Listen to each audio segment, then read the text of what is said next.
First paper शैक्षिक मूल्यांकन क्रियात्मक शोध नवाचार, ये आज 12 अगस्त को आपकी परीक्षा कंप्लीट हो चुकी है। 50 नंबरों का ये पेपर था, 2 घंटे की ये परीक्षा थी। इस पेपर के 15 ऑब्जेक्टिव क्वेश्चन आज की इस वीडियो में यहाँ पर सॉल्व करने वाले हैं। आपके कुल कितने % सही हुए हैं ऑब्जेक्टिव में, नीचे कमेंट बॉक्स में जरूर बताइए। तो चलिए दोस्तों, आज की इस वीडियो को स्टार्ट करते हैं और इस चैनल को आप सब्सक्राइब जरूर कर लीजिए। यहाँ पर आपको सभी पेपर का जो सॉल्यूशन है वो लगातार मिलता रहेगा।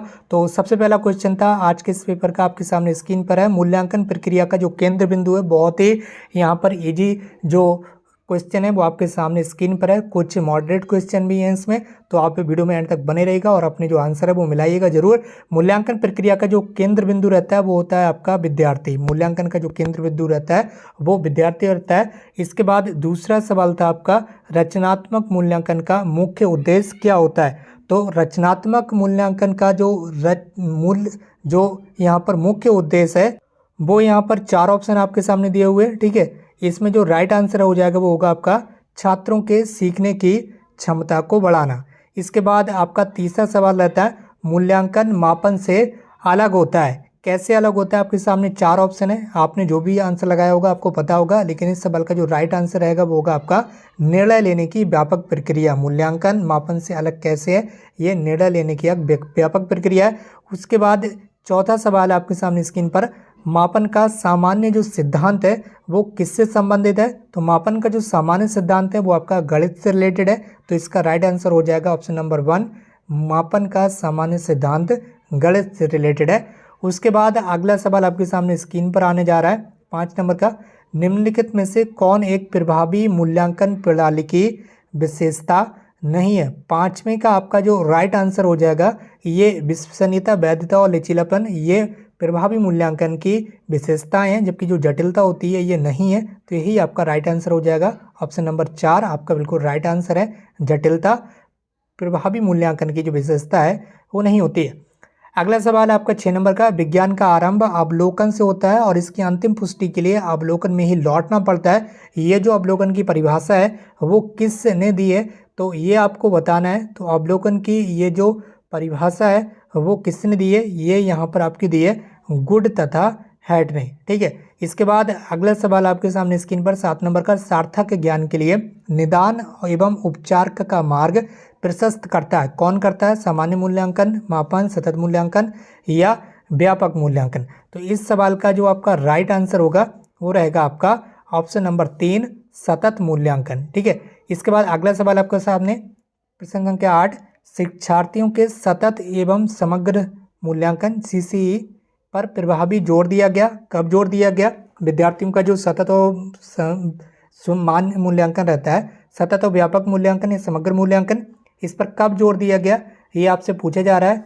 तो इसका आपका जो राइट आंसर हो जाएगा वो हो जाएगा राष्ट्रीय शिक्षा नीति 1986 में विद्यार्थियों के सतत और सामान्य मूल्यांकन पर जोर दिया गया।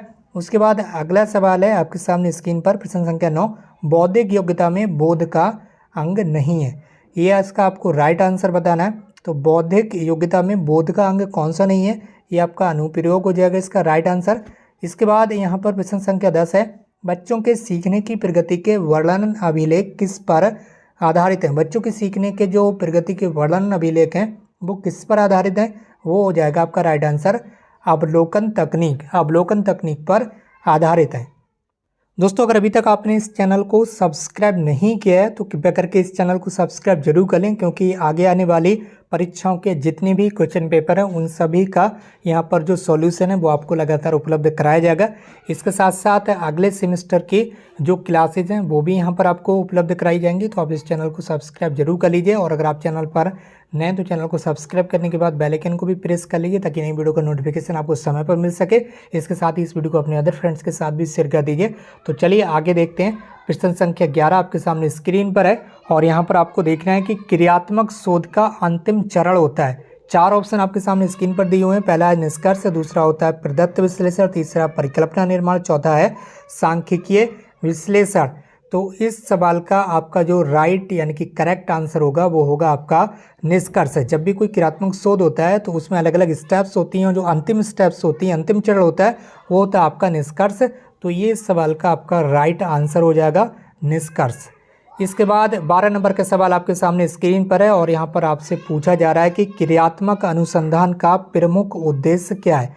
जो आपका क्रियात्मक शोध होता है या क्रियात्मक अनुसंधान होता है, इसका जो प्रमुख उद्देश्य रहता है वो आखिर क्या रहता है। तो यहाँ पर आपके सामने 4 ऑप्शन दिए हुए हैं। क्रिया विधि रहता है, या फिर नैदानिक रहता है, या विवरणात्मक रहता है, या फिर रूपांतरकारी रहता है। तो जब भी कोई क्रियात्मक शोध करते हैं कोई भी व्यक्ति, ठीक है, तो उसका उद्देश्य यही रहता है कि जो समस्या है उसका निदान करना।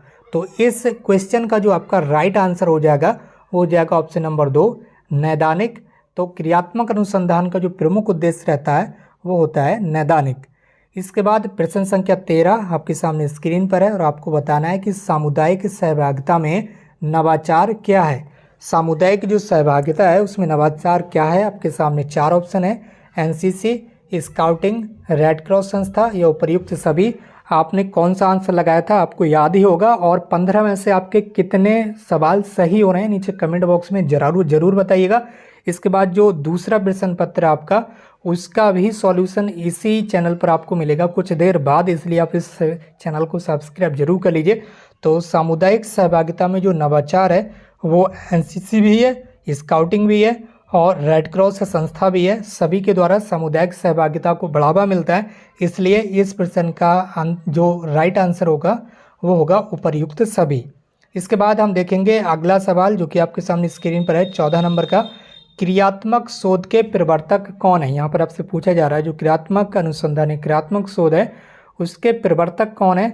एस स्टीवेंसन, इसके बाद है जीसी हेल्मस्टेडेटर, उसके बाद है स्टीफन एम कोरे, उसके बाद है ब्रेडफील्ड। तो 4 मनोवैज्ञानिकों के जो नाम है वो यहाँ पर आपके सामने स्क्रीन पर हैं। आपने कौन सा आंसर लगाया होगा ये बिल्कुल आपके दिमाग में छपा हुआ होगा और आपके पास क्वेश्चन पेपर पर भी आपके पास टिक लगा हुआ रहेगा। तो इस सवाल का जो राइट आंसर हो जाएगा, और आपने ये पढ़ा भी होगा, ठीक है, ये इजी क्वेश्चन अगर आपने पढ़ा होगा, तो स्टीफन एम कोरे क्रियात्मक शोध के प्रवर्तक माने जाते हैं। इसके बाद आज इस क्वेश्चन पेपर का जो अंतिम ऑब्जेक्टिव प्रश्न है वो आपके सामने है। एक विद्यालय के प्रधानाचार्य यानी कि प्रिंसिपल के द्वारा स्टूडेंट्स को विभिन्न संवेगात्मक समस्याओं के कारणों को पहचानने और उन्हें दूर करने हेतु कौन सा अनुसंधान किया जाता है। जैसे कि एक प्रधानाचार्य जी हैं किसी स्कूल में, तो उन प्रधानाचार्य के द्वारा विद्यार्थियों को विभिन्न संवेगात्मक समस्याओं के कारणों को पहचानने और उन्हें दूर करने हेतु कौन सा अनुसंधान किया जाएगा।